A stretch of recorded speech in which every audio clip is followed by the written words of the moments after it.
3. La realidad de la ley. Vuelvo ahora a lo que dije al final del primer capítulo acerca de que había dos cosas extrañas en la raza humana. La primera es que estaba obsesionada por la idea de una clase de comportamiento que debería practicar, lo que podríamos llamar juego limpio, o decencia, o moralidad, o la ley de la naturaleza humana. La segunda, que de hecho no lo hacía. Algunos de vosotros os preguntaréis por qué digo que es extraño esto. Puede que a vosotros os parezca lo más natural del mundo. Especialmente puede que hayáis pensado que soy bastante duro con la raza humana. Después de todo, podéis decir lo que yo llamo quebrantar la ley de lo que está bien y lo que está mal, o la ley de la naturaleza, solo significa que la gente no es perfecta. ¿Y por qué iba a esperar que lo fuera? Esa sería una buena respuesta si estuviese intentando fijar la cantidad exacta de culpa que tenemos por no comportarnos como esperamos que se comporten los demás.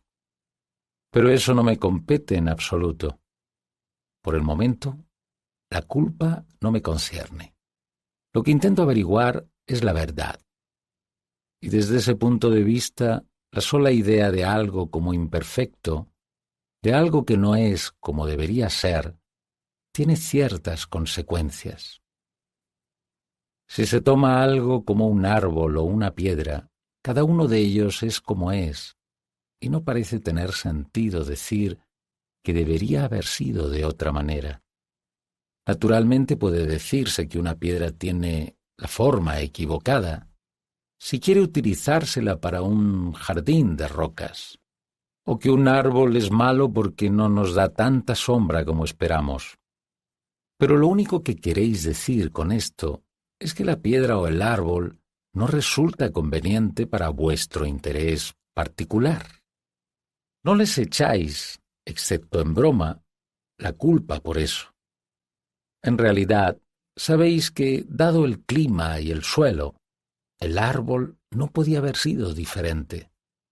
Lo que nosotros desde nuestro punto de vista llamamos un árbol malo, está obedeciendo las leyes de la naturaleza tanto como un árbol bueno.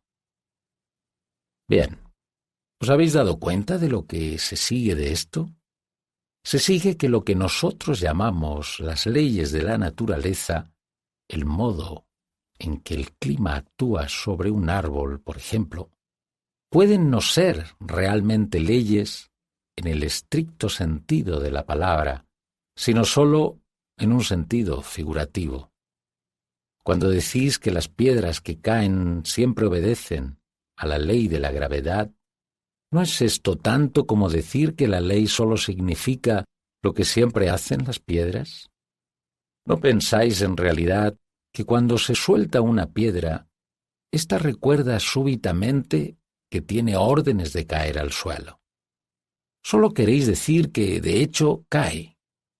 En otras palabras, no podéis estar seguros de que haya algo por encima de los hechos en sí, una ley acerca de lo que debería ocurrir, diferente de lo que de hecho ocurre. Las leyes de la naturaleza, tal como se las aplica a las piedras o a los árboles, podrían significar solamente lo que la naturaleza de hecho hace. Pero si os fijáis en la ley de la naturaleza humana, o ley del comportamiento decente, la cosa cambia.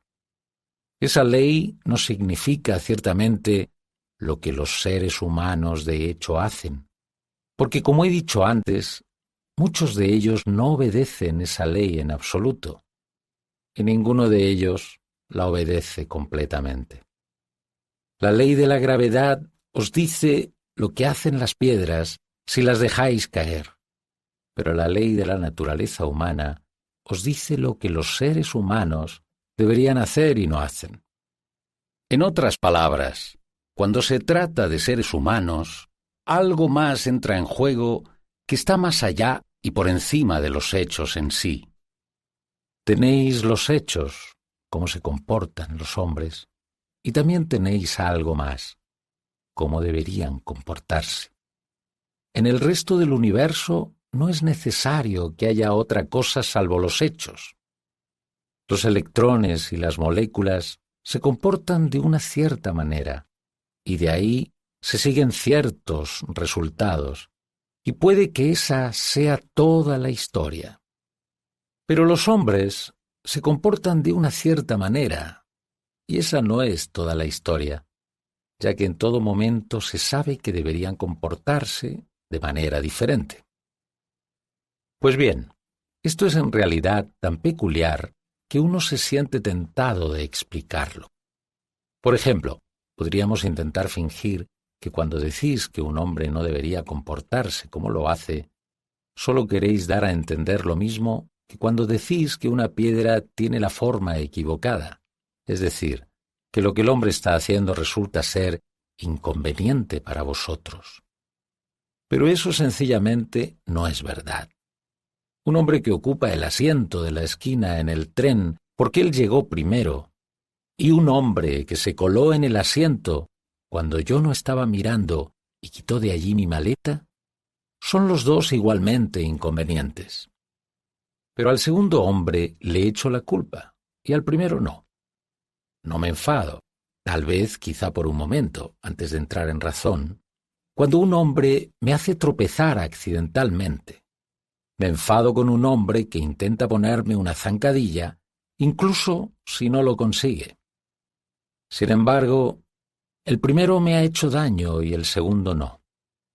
A veces, el comportamiento que yo llamo malo no me resulta inconveniente en absoluto, sino todo lo contrario.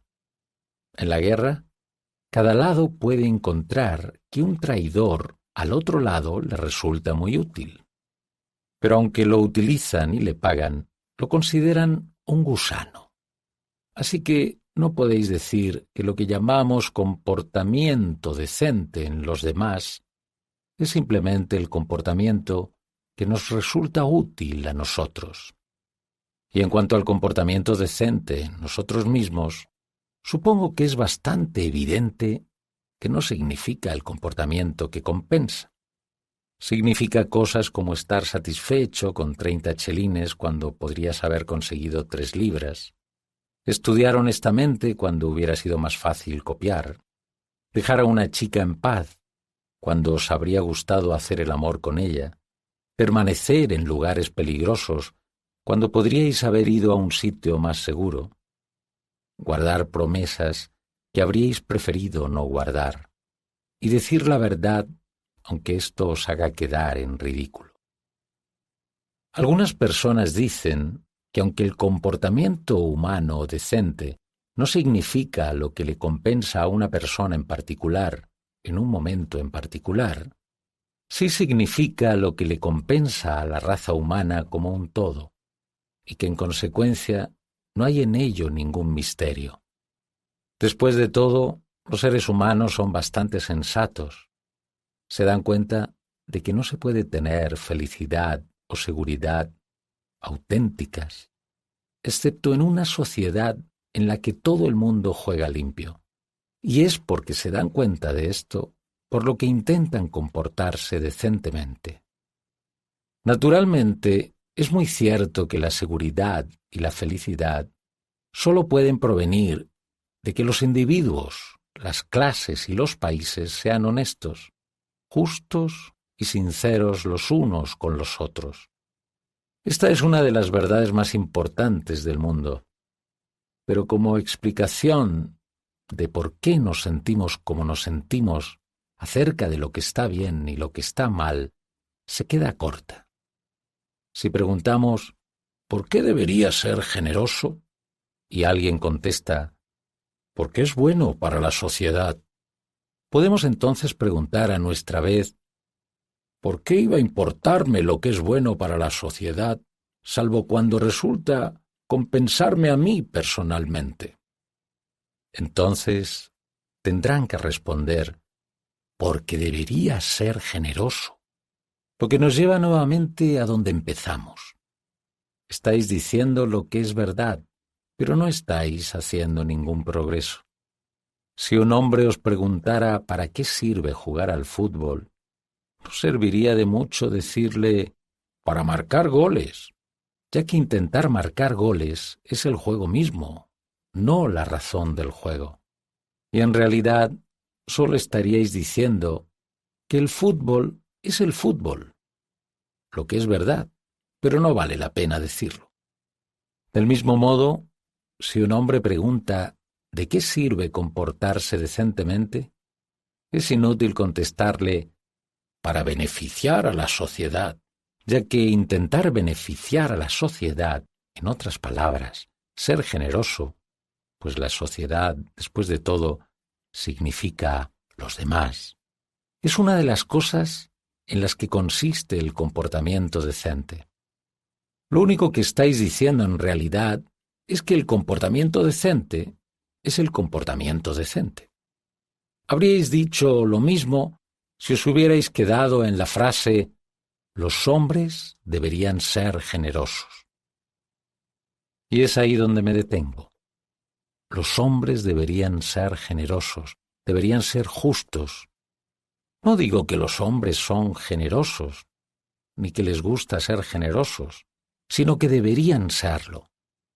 La ley moral o ley de la naturaleza humana no es simplemente un hecho acerca del comportamiento humano, del mismo modo que la ley de la gravedad es o puede ser simplemente un hecho acerca de cómo se comportan los objetos pesados. Por otro lado, no es una mera fantasía, ya que no podemos librarnos de la idea, y la mayoría de las cosas que pensamos y decimos acerca de los hombres quedarían reducidas a un sinsentido si lo hiciéramos. Y no es simplemente una manifestación de cómo nos gustaría que los hombres se comportasen para nuestra propia conveniencia, ya que el comportamiento que llamamos malo o injusto no es exactamente el mismo que el comportamiento que nos parece inconveniente, e incluso puede ser el opuesto.